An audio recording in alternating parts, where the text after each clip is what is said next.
आज हम लोग पढ़ रहे हैं डाल्टन का परमाणु सिद्धांत, डाल्टन्स एटॉमिक थियरी। सबसे पहले डाल्टन ने परमाणु सिद्धांत दिया था। डाल्टन ने अपने परमाणु सिद्धांत में क्या बताया था? डाल्टन के अनुसार किसी तत्व के सूक्ष्मतम कण को परमाणु कहते हैं। परमाणु अविभाज्य होता है, यानी इससे छोटे कणों में विभाजित नहीं किया जा सकता है। परमाणु अविनाशी होता है, यानी रासायनिक क्रियाओं में परमाणु नष्ट नहीं होते हैं, बल्कि वो एक रूप से दूसरे रूप में परिवर्तित, यानी परमाणु न तो उत्पन्न किए जा सकते हैं न नष्ट किए जा सकते हैं, इनको एक रूप से दूसरे रूप में परिवर्तित किया जा सकता है। तो परमाणु जो है अविनाशी होता है। अगली बात इन्होंने बताया कि एक तत्व के सभी परमाणु हर प्रकार से समान होते हैं। एक तत्व के सभी परमाणु हर प्रकार से समान होते हैं का तात्पर्य हुआ कि उनके परमाणु क्रमांक और परमाणु भार सब कुछ क्या होता है? समान होता है। अगली बात इन्होंने कहा कि भिन्न भिन्न तत्वों के परमाणु भिन्न भिन्न प्रकार के होते हैं, यानी भिन्न भिन्न तत्वों के परमाणु हैं तो उनके परमाणु क्रमांक भी भिन्न भिन्न होंगे और परमाणु भार भी भिन्न भिन्न होंगे। और दो या दो से अधिक परमाणुओं के परस्पर मिलने से यौगिक परमाणु बनता है।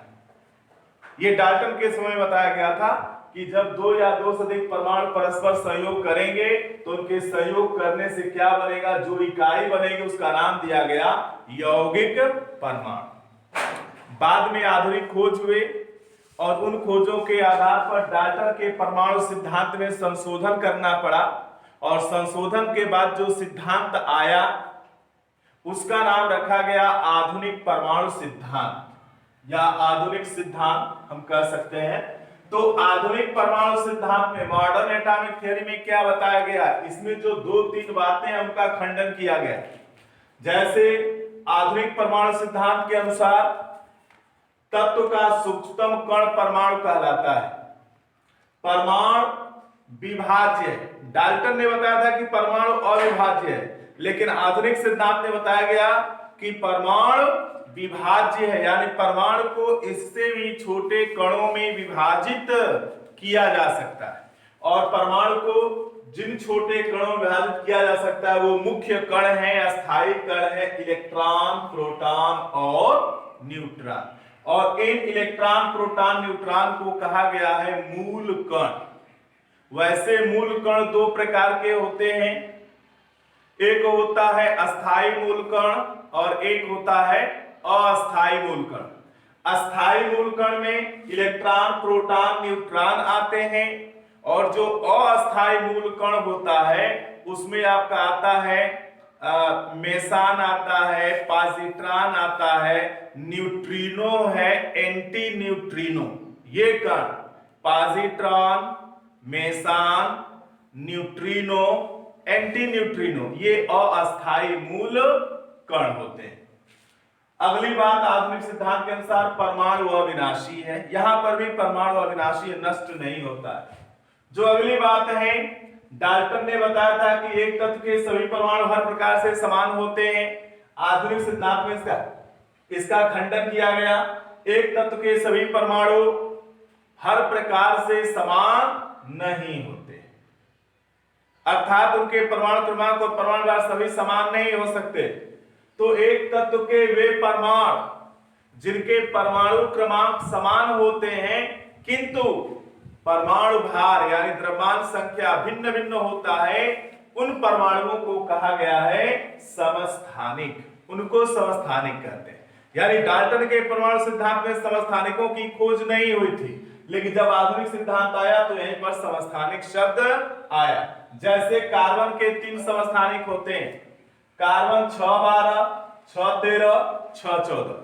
देखिए एक ही तत्व के भिन्न भिन्न परमाणु हैं, इनके परमाणु क्रमांक समान हैं लेकिन परमाणु भार क्या हैं? भिन्न भिन्न हैं। तो जो डाल्टन ने कहा था कि एक तत्व के सभी परमाणु हर प्रकार से समान होते हैं, यानी परमाणु क्रमांक और परमाणु भार सब समान होता है। यहाँ पर खंडन हो रहा है कि परमाणु क्रमांक तो समान है लेकिन परमाणु भार समान नहीं है। तो ऐसे परमाणुओं के समूह को हम लोग कहते हैं समस्थानिक। लगभग अधिकांश तत्वों के समस्थानिक ज्ञात हैं। जैसे हाइड्रोजन है, हाइड्रोजन के 3 समस्थानिक होते हैं, 1H1, 1H2, 1H3। Protium, deuterium और ट्राइटियम, इस तरह से अधिकांश तत्वों के समस्थानिक ज्ञात। नेक्स्ट पॉइंट है, डाल्टन ने कहा था कि भिन्न भिन्न तत्वों के परमाणु हर तरह से भिन्न भिन्न होते हैं, लेकिन यहां पर देखिए भिन्न तत्वों के परमाणुओं के परमाणु भार समान हो सकते हैं। परमाणु क्रमांक तो भिन्न भिन्न होंगे लेकिन परमाणु भार समान हो सकते हैं। जैसे कार्बन 614, नाइट्रोजन 714। तो यहाँ परमाणु क्रमांक देखिए भिन्न भिन्न है, अर्थात ये भिन्न भिन्न तत्व के परमाणु है लेकिन परमाणु भार क्या है? समान। तो भिन्न भिन्न तत्वों के ऐसे परमाणु, वे परमाणु जिनके परमाणु भार समान होते हैं तथा परमाणु क्रमांक भिन्न भिन्न होते हैं, ऐसे परमाणुओं को हम लोग कहते हैं समभारिक। और अगली बात, डाल्टन ने कहा था कि 2 या 2 से अधिक परमाणुओं के मिलने से यौगिक परमाणु बनता है। आधुनिक सिद्धांत में नाम दिया गया कि 2 या 2 से अधिक परमाणुओं के परस्पर संयोग करने से यौगिक परमाणु नहीं बल्कि अणु बनता है। तो यहाँ पर परमाणुओं के मिल से बनने वाले पदार्थ को क्या नाम दिया गया? अणु दिया गया, अणु कहते हैं। बर्जीलियस संकल्पना।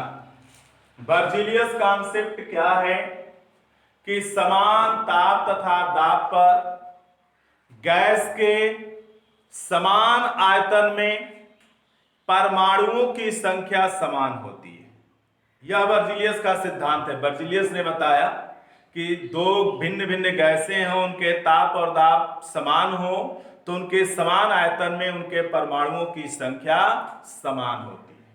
लेकिन वहीं अवोगाद्रो संकल्पना कहती है कि समान ताप तथा दाब पर गैसों के समान आयतन में अणुओं की संख्या समान होती है। तो बर्जीलियस के अनुसार परमाणुओं की संख्या समान होती है और अवोगाद्रो संकल्पना के अनुसार अणुओं की संख्या समान होती है।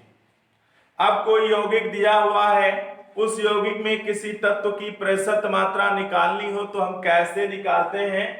तो यौगिक में तत्व की प्रतिशत मात्रा निकालने के लिए यौगिक में तत्व का द्रव्यमान देखते हैं, मात्रा बटे यौगिक का अणु भार गुणे 100, इस पर निकल जाता है यौगिक में तत्व की प्रतिशत मात्रा। जैसे सवाल दे दिया जाए मेथेन में कार्बन की प्रतिशत मात्रा ज्ञात करिए, तो मेथेन में कार्बन की प्रतिशत मात्रा निकालनी है तो हम पहले मेथेन का अणु भार निकालेंगे। मेथेन का अणु भार 16 होता है, कार्बन का परमाणु भार 12, हाइड्रोजन का 1, 4 परमाणु है हाइड्रोजन के, तो टोटल 4 हो जाएगा, 12 4 16। अब इस 16 ग्राम अणु भार में देखिए कार्बन कितना है? 12 ग्राम, यानी मेथेन में कार्बन का द्रव्यमान हो गया 12 ग्राम। तो 16 ग्राम मेथेन में कार्बन 12 ग्राम है तो 100 ग्राम में कितना होगा? वही प्रतिशत मात्रा हो जाएगी। अब उसी को सूत्र में हम रखते हैं, तो इसलिए कार्बन की प्रतिशत मात्रा बराबर 12/16, तत्व का द्रव्यमान बटे यौगिक का अणु भार गुणे 100। 1200/16, 16 सत्ते 112, 8 20 80, 16 25 80। इसको हल करेंगे तो 75% आएगा, यानी मेथेन में कार्बन हो गया 75% और 25% क्या हो जाएगा? हाइड्रोजन हो जाएगा। इस तरह से और भी सवाल आपको मिलेंगे तत्व की प्रतिशत मात्रा। अब हम लोग पढ़ेंगे रासायनिक सूत्र, केमिकल फार्मूला। रासायनिक सूत्र क्या होता है? संकेतों या प्रतीकों का वह समूह जो किसी पदार्थ को प्रदर्शित करता है, उस समूह को हम लोग रासायनिक सूत्र कहते हैं। अब जैसे पानी है तो पानी का सूत्र H2O होता है, तो इसमें हाइड्रोजन और ऑक्सीजन परमाणुओं का समूह मिला हुआ है। तो वही संकेतों और प्रतीकों के समूह को जो किसी पदार्थ को प्रदर्शित करता है, वही समूह उसका रासायनिक सूत्र कहलाता है। ये जो रासायनिक सूत्र होते हैं तीन तरह के होते हैं। एक होता है मूलानुपाती सूत्र, एक होता है अणु सूत्र, एक होता है संरचना सूत्र। इंपीरिकल फार्मूला, मॉलिक्यूलर फार्मूला और स्ट्रक्चरल फार्मूला। मूलानुपाती सूत्र को हम लोग सरल सूत्र भी कहते हैं। यह मूलानुपाती सूत्र क्या होता है? वह सूत्र जो किसी यौगिक के अणु में उपस्थित विभिन्न परमाणुओं के अनुपात को प्रदर्शित करता है, यौगिक का मूलानुपाती सूत्र या सरल सूत्र कहलाता है। यानी यहां पर जो सूत्र होगा वह उस सूत्र में उपस्थित विभिन्न परमाणुओं के अनुपात को बताएगा, वास्तविक संख्या को प्रदर्शित नहीं करेगा। जैसे ग्लूकोज होता है, ग्लूकोज का वास्तविक सूत्र होता है C6H12O6, यानी इसमें कार्बन, हाइड्रोजन और ऑक्सीजन का अनुपात 6:12:6 है। इसको सरल करेंगे तो 1:2:1 1:1 आ रहा है। तो इस पर हम सूत्र बनाएंगे तो कार्बन 1 भाग, हाइड्रोजन 2 भाग, ऑक्सीजन 1 भाग, यानी ग्लूकोज का परमाणुओं के अनुपात के अनुसार सूत्र बनेगा CH2O।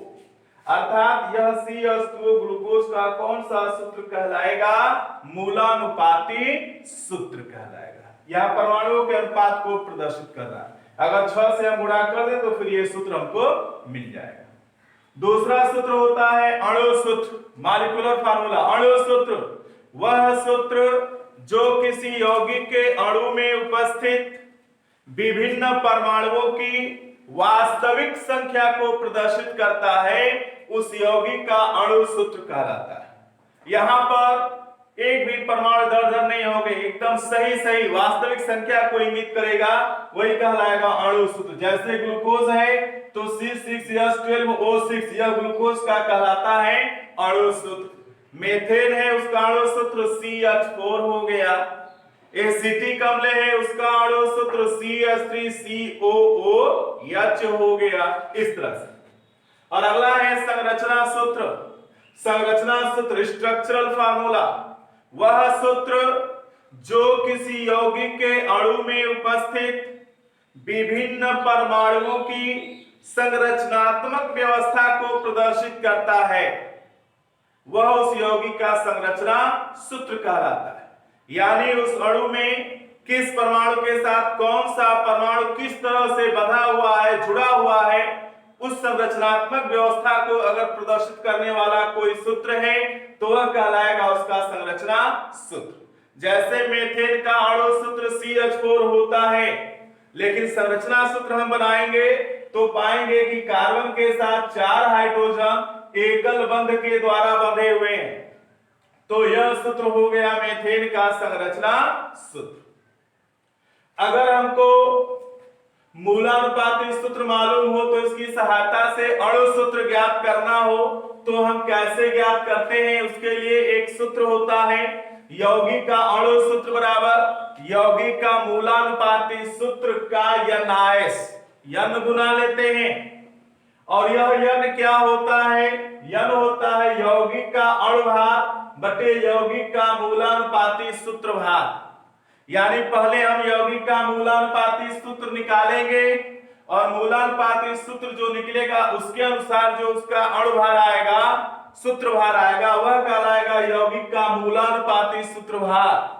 और यौगिक का वास्तविक अणु भार दिया रहेगा, उसमें हम इसको डिवाइड करते हैं तो कोई ना कोई एक नंबर मिलता है, वही नंबर n कहलाता है। और उस नंबर से हम मूलानुपाती सूत्र को मल्टीप्लाई कर देते हैं तो हमको मिल जाता है यौगिक का अणु सूत्र। जैसे एक न्यूमेरिकल आपके सामने है, इसको हल करना है। सवाल है कि 5.325 ग्राम कार्बनिक यौगिक का विश्लेषण करने पर निम्न आंकड़े प्राप्त हुए। इसमें कार्बन 3.758 ग्राम, हाइड्रोजन 0.316 ग्राम, और ऑक्सीजन 1.251 ग्राम पाया गया। तो यौगिक का मूलानुपाती सूत्र और अणु सूत्र ज्ञात करिए। जबकि दिया है कि यदि यौगिक का वाष्प घनत्व 68 है, यौगिक का वाष्प घनत्व दिया है, तो हम लोग वाष्प घनत्व की सहायता से यौगिक का अणुभार निकाल लेंगे। वाष्प घनत्व का दूना यौगिक का अणुभार कहलाता है। तो यहां से अणुभार मिल जाएगा और इस डाटा से मूलानुपाती सूत्र निकाल लेंगे तो एक उत्तर हमको मिल जाएगा और फिर स्मॉल n निकाल करके हम यौगिक का अणु सूत्र निकालेंगे। देखिए कैसे निकालेंगे। ये जो एग्जाम्पल है, उदाहरण है, इसको हम लोग समझने का प्रयास करेंगे। तो इस सवाल में यौगिक का भार दिया है, कार्बन, हाइड्रोजन और ऑक्सीजन का भार दिया हुआ है।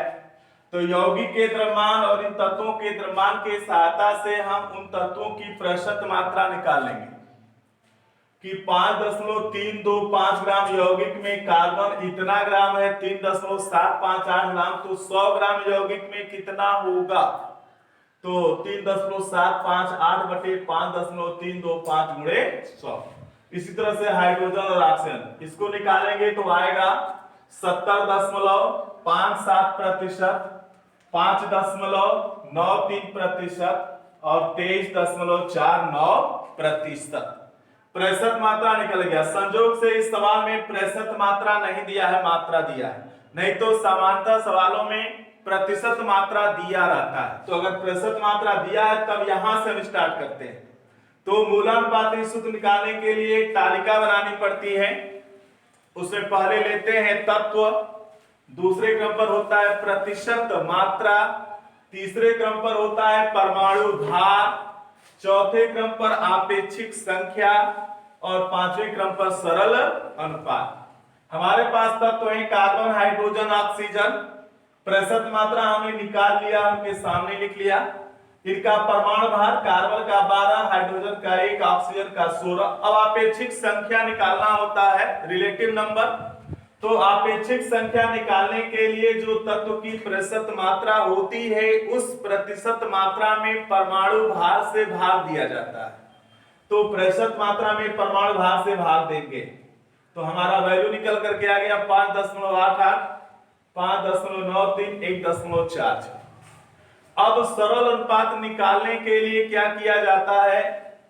किन आपेक्षिक संख्याओं में से जो सबसे छोटी संख्या होती है उसी संख्या से सभी को डिवाइड कर देते हैं। तो जैसे इन तीनों में सबसे छोटी 1.46 है तो 1.46 से डिवाइड कर देंगे तो लगभग ये 4 आएगा, पूर्णांक नंबर, ये भी 4 आएगा, ये 1 आ जाएगा। यानी कार्बन, हाइड्रोजन, ऑक्सीजन परमाणुओं में अनुपात निकल करके आ गया 4:4:1। यानी यौगिक का मूलानुपाती सूत्र हो गया C4H4O। एक आंसर हमारा मिल गया। अब अणु सूत्र निकालना है तो अणु सूत्र निकालने के लिए स्मॉल n की आवश्यकता होगी। तो उसके लिए यौगिक का मूलानुपाती सूत्र भार निकालेंगे। जो ये मूलानुपाती सूत्र है इसी पर अणुभार निकालिए। तो कार्बन 4 है तो 12 चौक 48, 4 हाइड्रोजन है धन 4, 1 ऑक्सीजन है तो 16 जोड़ेंगे 68 आ गया।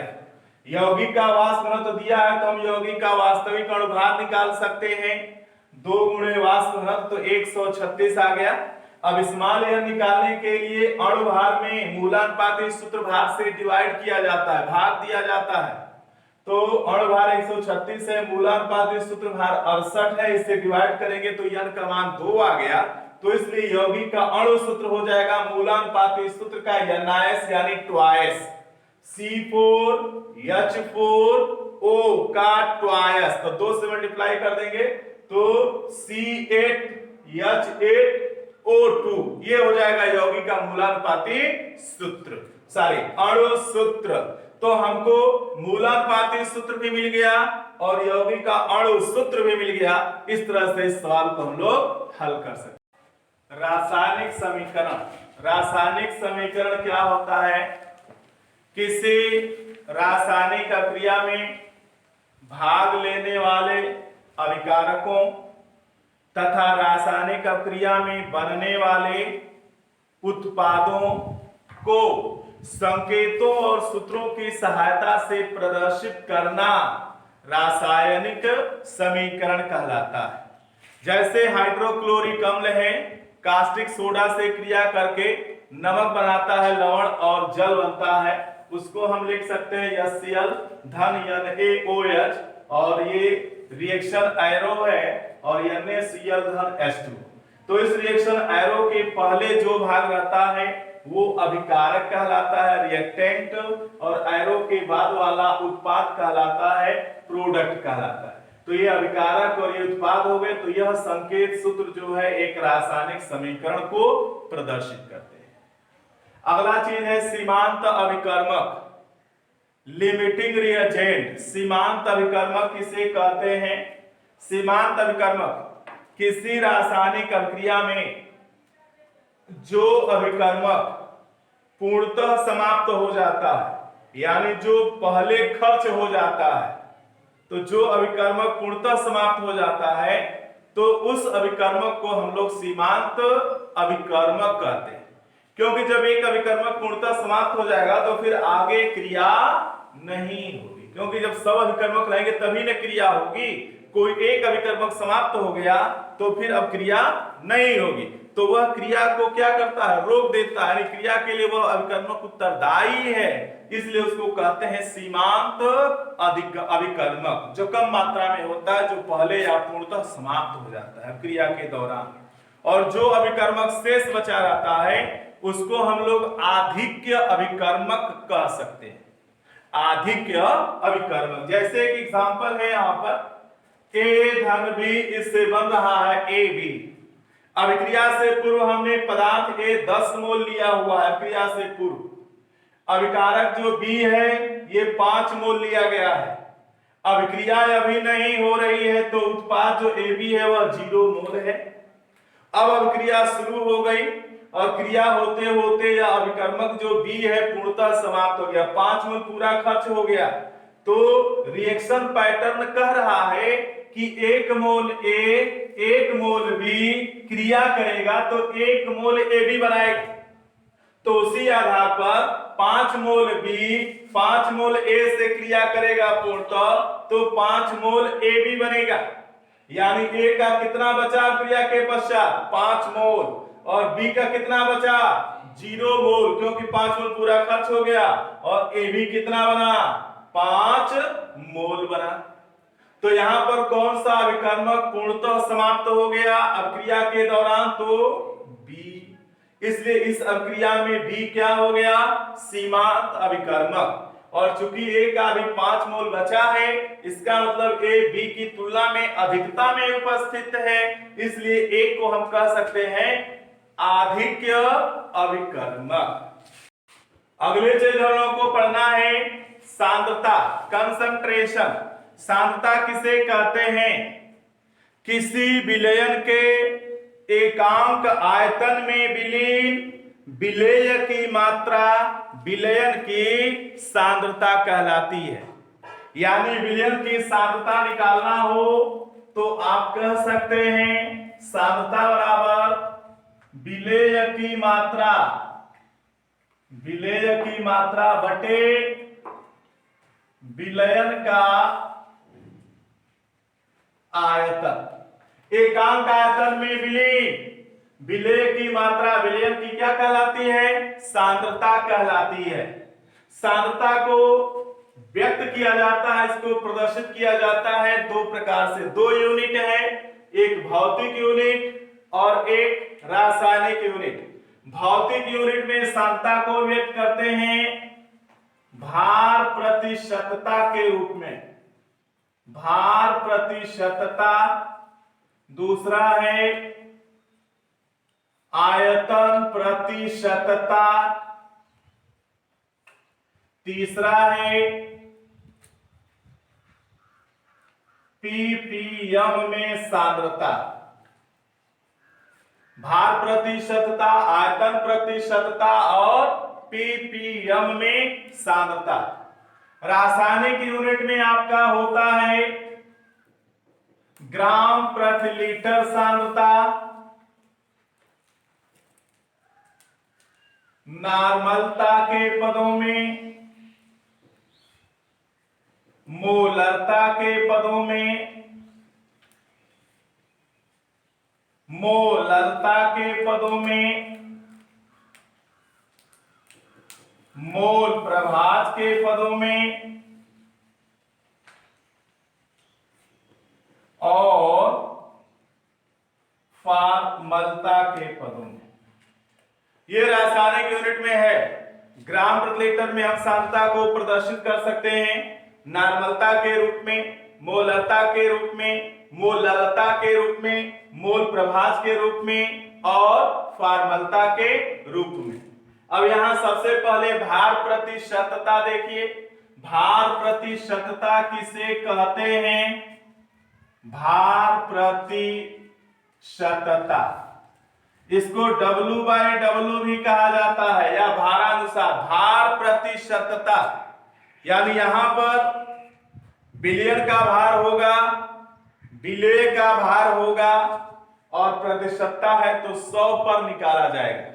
यानी यहां परिभाषा होती है भार प्रतिशतता की, 100 ग्राम विलयन में विलीन विलेय की ग्राम में मात्रा, विलयन की भार प्रतिशतता कहलाती है। यानी भार प्रतिशतता बराबर हम सूत्र लिख सकते हैं विलेय का द्रव्यमान यानी पदार्थ का द्रव्यमान या भार, विलेय का द्रव्यमान बटे विलयन का भार यानी विलयन का द्रव्यमान अगुणे हो जाएगा 100। अगर विलयन का द्रव्यमान ग्राम में रहेगा तो विलेय का द्रव्यमान भी ग्राम में, दोनों की इकाई समान रहेगी। तो देखिए परिभाषा से सूत्र बन गया कि 100 ग्राम विलयन में विलीन विलेय की ग्राम में मात्रा, विलयन की चाहे उस पदार्थ की भार प्रतिशतता कहलाता है। अब जैसे कह दिया जाए कि 15% भारानुसार NaCl विलयन से क्या तात्पर्य है? तो जब भारानुसार लिखा है इसका मतलब भार प्रतिशतता है। इसका मतलब कि NaCl का विलयन 100 ग्राम है तो उसमें NaCl पदार्थ कितने ग्राम गुना है? 15 ग्राम। यानी विलयन 100 ग्राम, उसमें NaCl 15 ग्राम, अर्थात उसमें विलायक कितना होगा, जल कितना होगा?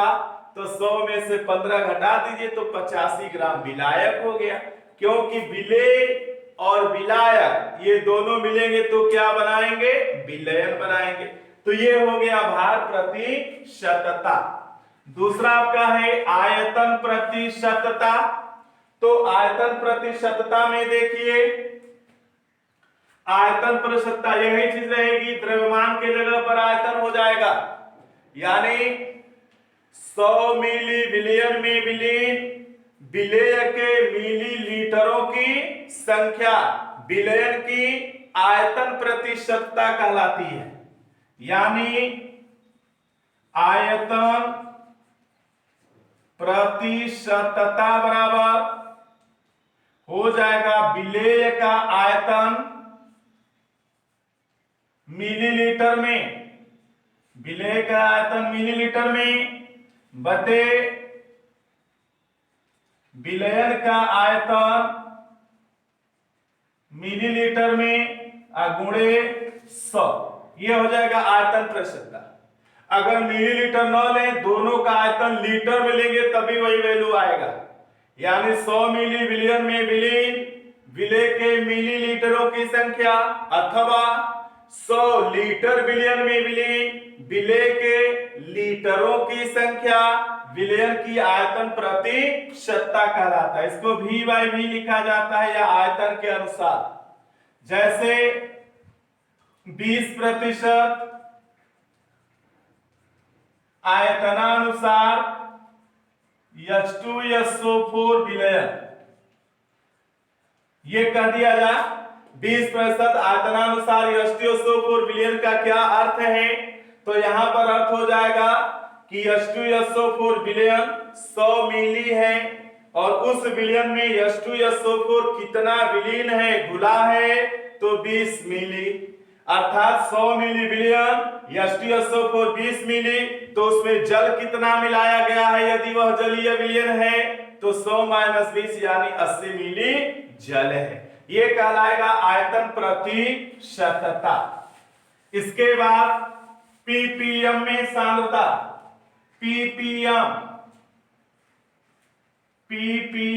में सांद्रता, पीपीएम सांद्रता, पीपीएम क्या होता है, पार्ट्स पर मिलियन, पार्ट्स पर मिलियन। एक पीपीएम में 10⁻6 होता है, 10 लाख को एक पीपीएम कहते हैं, पार्ट्स पर मिलियन। एक मिलियन में 10⁻6 होता है, एक मिलियन, बल्कि एक पीपीएम न कह के एक मिलियन अगर कहा जाए तो एक मिलियन में कितना होता है, 10⁻6। तो पार्ट्स पर मिलियन, एक मिलियन का भाग हम निकालेंगे तो यहां पर परिभाषा होती है, किसी विलयन के 1 मिलियन भाग में उपस्थित विलेय के भागों की संख्या विलयन की पीपीएम में सांद्रता कहलाती है। किसी विलयन के 1 मिलियन भाग यानी 10⁻6 भाग में उपस्थित विलेय के भागों की संख्या।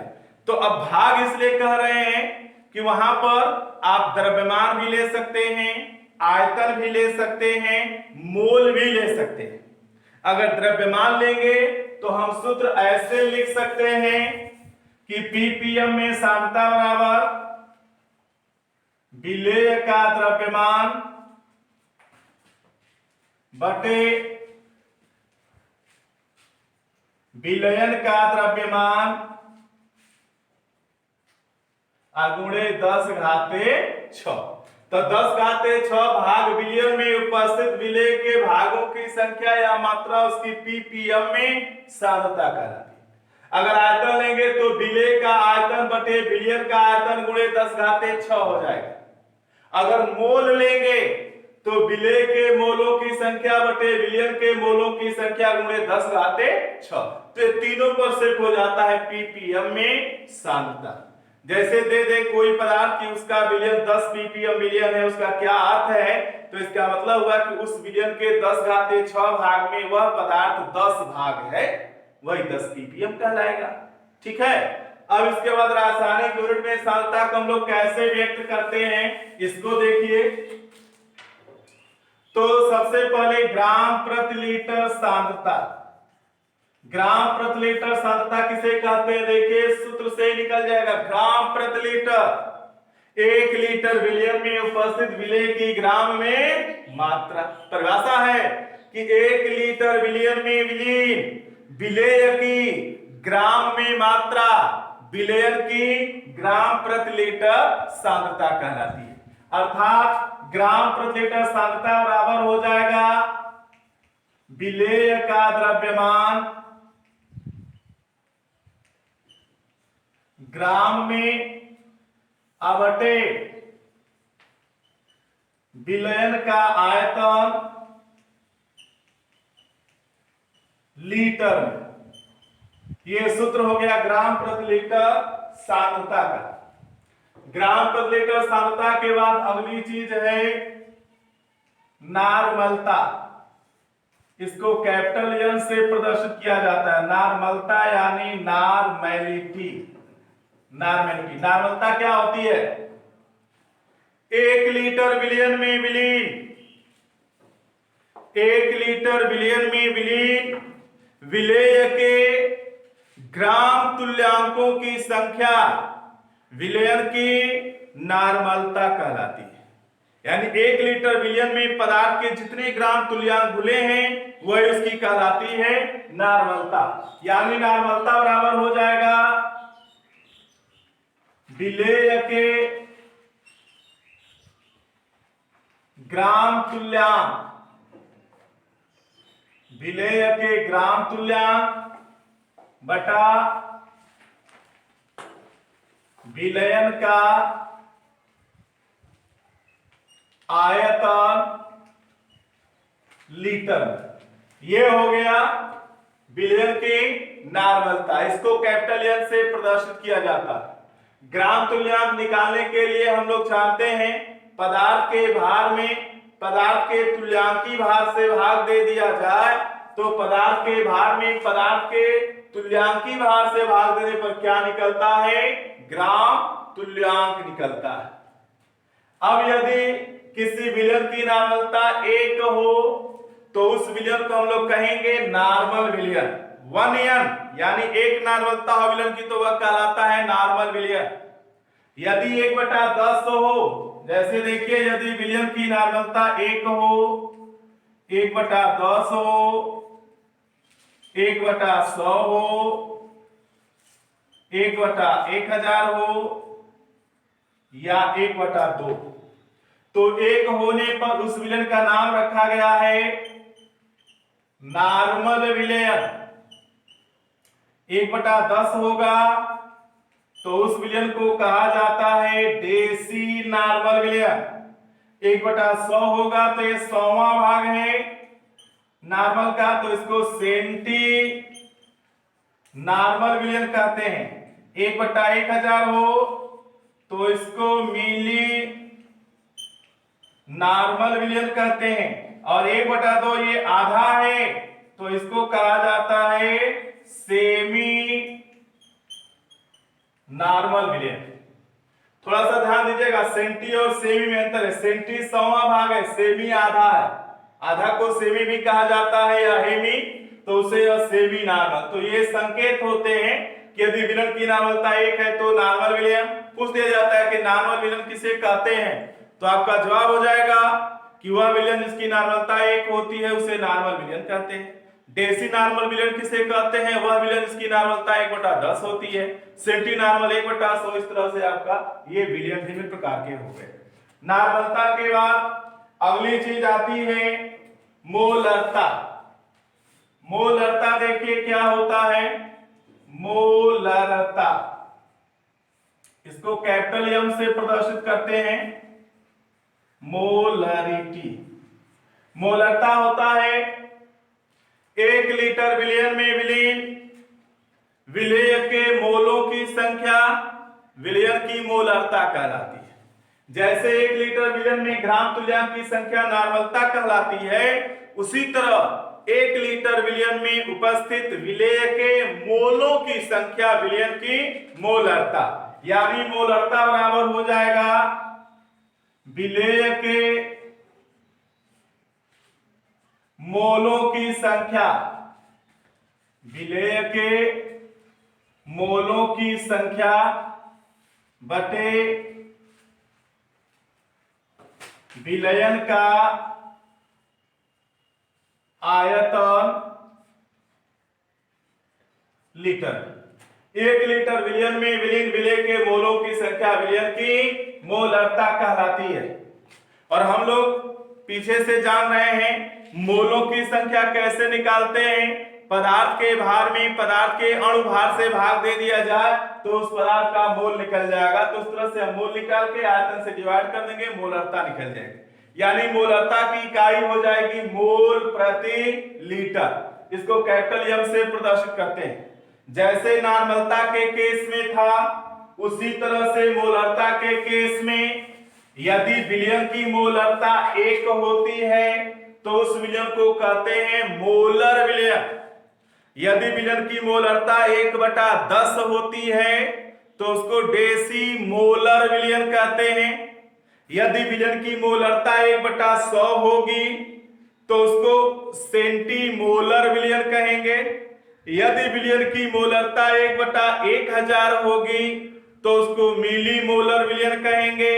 और यदि विलयन की मोलरता 1/2 होगी तो उसको सेमी मोलर विलयन कहेंगे। बस नॉर्मलता की जगह पर नॉर्मल की जगह पर मोलर शब्द लगाना है, उसी तरह से बन जाएगा। मोलरता के बाद अगला चीज है मोललता। मोललता देखिए क्या होता है, मोललता। मोललता इसको स्मॉल एम से प्रदर्शित किया जाता है, मोललिटी। मोललता, मोललता का होता है 1 किलोग्राम विलायक में विलीन विलेय के मोलों की संख्या विलयन की मोललता कहलाती है। फिर से सुनिए, 1 किलोग्राम विलायक में विलीन विलेय के मोलों की संख्या विलयन की मोललता कहलाती है। यानी मोललता बराबर हो जाएगा विलेय के मोलों की संख्या, यानी पदार्थ के मोलों की संख्या विलेय के मोलों की संख्या बटे विलायक का भार किलोग्राम में। अगर विलायक का भार ग्राम में लेंगे तो ग्राम से किलोग्राम बनाने के लिए 1000 से भाग देना पड़ेगा। वह 1000 जब इक्वेट करेंगे, इसको सरल करेंगे तो ऊपर आ जाएगा गुणे 1000। तो विलेय के मोलों की संख्या बटे विलायक का भार किलोग्राम में, या विलेय के मोलों की संख्या बटे विलायक का भार ग्राम में, तब ऊपर गुणे 1000 कर लेंगे। इस तरह से निकल जाएगा विलयन की मोललता। और जैसे नार्मलता और मोलरता थी, उसी तरह से मोललता भी होती है। अगर विलयन की मोललता 1 हो तो मोलल विलयन, 1/10 हो तो डेसीमोलल विलयन, 1/100 हो तो सेंटीमोलल विलयन, 1/1000 हो तो मिलीमोलल विलयन, और 1/2 हो तो सेमीमोलल विलयन कहेंगे। इसके बाद आता है मोल प्रभाज। मोल प्रभाज देखिए क्या होता है। मोल प्रभाज, मोल फ्रैक्शन, मोल प्रभाज।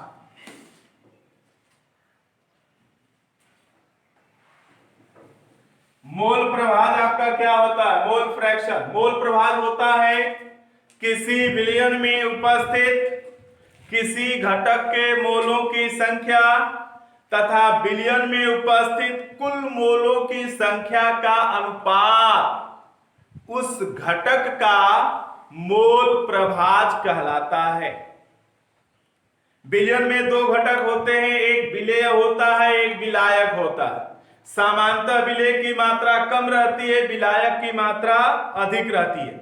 तो यदि विलेय के मोलों की संख्या को स्मॉल n मान लिया जाए और विलायक के मोलों की संख्या को कैपिटल N मान लिया जाए, बड़ा मान लिया जाए, अधिक मात्रा में है, तो विलेय का मोल प्रभाज निकालना होगा। तो विलेय के मोलों की संख्या बटे विलयन में उपस्थित कुल मोलों की संख्या, यानी स्मॉल n और कैपिटल N। अगर विलायक का मोल प्रभाज निकालना हो तो विलायक के मोलों की संख्या बटे विलेय अधन विलायक के मोलों की कुल संख्या। तो देखिए यहां पर सूत्र बन जाता है, यदि हम मान लें कि विलेय के मोल को स्मॉल n और विलायक का मोल कैपिटल N मान लिया जाए, तो मोल प्रभाज निकालना है। तो यहां पर सूत्र हो जाएगा विलेय का मोल प्रभाज, विलेय का मोल प्रभाज, इसको जाई स्मॉल n कह सकते हैं। तो विलेय के मोलों की संख्या बटे कुल मोलों की संख्या, तो विलेय के मोलों की संख्या स्मॉल n बटे कुल मोल, तो स्मॉल n धन कैपिटल N, ये विलेय का मोल प्रभाज हो गया। इसी तरह यदि विलायक का मोल प्रभाज निकालना हो तो विलायक का मोल प्रभाज, तो ये जाई कैपिटल N बराबर हो जाएगा विलायक के मोलों की संख्या बटे कुल मोलों की संख्या, ये होता है। ठीक है। अब विलेय और विलायक के मोलों की संख्याओं का योगफल जो होता है किसी विलयन के लिए सदैव 1 होता है, यानी जाई स्मॉल n धन जाई कैपिटल N बराबर कितना होता है? 1 होता है, सदैव 1 होता है। तो यदि किसी विलयन में किसी घटक का मोल प्रभाज आपको पता हो और दूसरे घटक का मोल प्रभाज निकालना हो, तो आप एक में से उसको घटा देंगे तो भी दूसरे घटक का मोल प्रभाज मिल जाएगा। और लास्ट में हम लोग को पढ़ना है फॉर्मलता। फॉर्मेलिटी क्या होती है इसको देख लें। फॉर्मलता, फॉर्मलता कोई नई चीज नहीं है, वही पुरानी चीज है, उसको नया नाम दे दिया गया फॉर्मलता, फॉर्मेलिटी। इसको यब से डिनोट किया जाता है। फॉर्मलता आपका होता है जैसे कोई आयनिक ठोस है तो आयनिक ठोस या आयनिक यौगिक के फार्मूलर मोलों की संख्या 1 लीटर विलियन में उपस्थित है, वही कहलाती है उसकी फॉर्मलता। यानी किसी विलियन के 1 लीटर विलियन में विलीन आयनिक ठोस के या यौगिक के फार्मूलर मोलों की संख्या, सूत्र के अनुसार मोलों की संख्या उसकी फॉर्मलता कहलाती है। यानी फॉर्मलता एक तरह से मोलरता ही है, बस अंतर यह है कि यह जो मोलरता है यह आयनिक यौगिकों के लिए, कोई आयनिक ठोस है उसका विलयन बना हुआ है तो उसके लिए मोलरता का प्रयोग न करके उसको हम लोग क्या शब्द दे दिए हैं, फॉर्मलता। तो यहां पर हो जाएगा आयनिक यौगिक के या ठोस के मोलों की संख्या, सूत्र हो जाएगा आयनिक ठोस के मोलों की, आयनिक ठोस के फार्मूलर यानी सूत्रानुसार, फार्मूला के अनुसार फार्मूलर मोलों की संख्या, फार्मूलर मोलों की संख्या बटे विलयन का आयतन लीटर। यानी किसी आयनिक ठोस के 1 लीटर विलयन में विलीन आयनिक ठोस के फार्मूलर मोलों की संख्या उसकी फॉर्मलता कहलाती है। फार्मूलर मोल का मतलब उस यौगिक का जो सूत्र दिया रहेगा उस सूत्र के अनुसार उसका भार दिया है और भार निकाल करके मोल निकाल लीजिए, वही कहलाएगा उसका फार्मूलर मोल। ठीक है, तो इस तरह से आपकी निकल जाएगी फॉर्मलता। और जैसे नॉर्मलता, मोलरता, मोललता थी, उसी तरह से फॉर्मलता भी, यदि विलयन की फॉर्मलता 1 हो तो उसको फॉर्मल विलयन कहेंगे, 1/10 हो तो डेसी फार्मल, 1/100 हो तो सेंटी फार्मल, 1/1000 हो तो मिली फार्मल और 1/2 हो तो सेमी फार्मल विलयन करते हैं। और